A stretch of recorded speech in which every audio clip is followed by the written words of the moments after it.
Hi friends, నేనైతే కొత్తిమీర, కరివేపాకు, పచ్చిమిరకాయలు, అల్లం వచ్చేసి మిక్సీకి వేస్తున్నానండి. కట్ చేసుకున్న అల్లము, పచ్చిమిరకాయలు మిక్సీకి వేస్తున్నా. కొత్తిమీర అయితే కట్ చేసుకున్నా, కరివేపాకు కట్ చేసుకున్నాను. వచ్చేసి ఇదైతే మిక్సీకి పట్టాలి. శనగిత్తనాలు వేసేసి ఇదైతే ఒకసారి గ్రైండర్ మిక్సీ పట్టాలి. మిక్సీ పట్టిన తర్వాత బిపిండి అండి వచ్చేసి శనగబ్యాళ్ళు, ఇంకా మిక్సీ పట్టినాం కదా, అది కొత్తిమీర, కరివేపాకు, కొత్తిమీర, ఇది పచ్చిమిరకాయలు, కారం పట్టిన మిక్సీ పట్టినాం కదండి, అది వేసి పిండిలోకి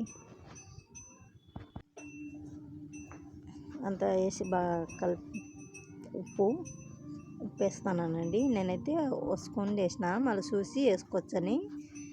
మీరు లైక్ చేయండి, షేర్ చేయండి ఫ్రెండ్స్. బాయ్. ఇలా అంతా ముక్కలన్నీ కలుపుకొని, కలిపిన తర్వాత మాకు కొద్ది వాటర్ వేసుకొని ఇదంతా కలుపుకోవాలండి. కలిపిన తర్వాత ఇది ఇట్లా ముద్ద కలుపుకోవాలి.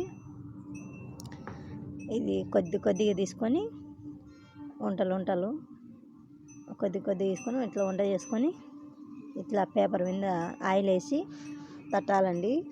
రౌండ్గా తట్టుకొని మనమైతే అది ఒత్తేది ఉంటుంది కాబట్టి నిప్పట్లు ఒత్తేది బిరకనైపోతుందండి. మాకైతే నిప్పట్లు ఒత్తేది లేదు, అందుకే మేము ఇట్లా ఒత్తినాము. చేత్తోనే ఒత్తేసినాను. పిల్లలు అయితే చాలా ఇష్టంగా తింటారండి దీనిని. మీరు కానీ ట్రై చేయండి. లైక్ కొట్టండి, షేర్ చేసుకోండి ఫ్రెండ్స్. బాయ్.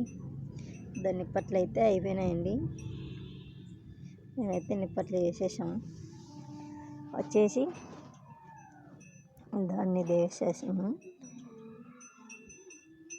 ఎంత మెత్తగా స్మూత్గా బాగా ఉన్నాయి. ఉరకట్లా ముట్టుకుంటేనే ఇరిగిపోతాయి ఫ్రెండ్స్. పప్పులు అన్నీ వేసుకోవచ్చు. మీరు కానీ నచ్చితే లైక్ కొట్టండి, షేర్ చేసుకోండి. బాయ్.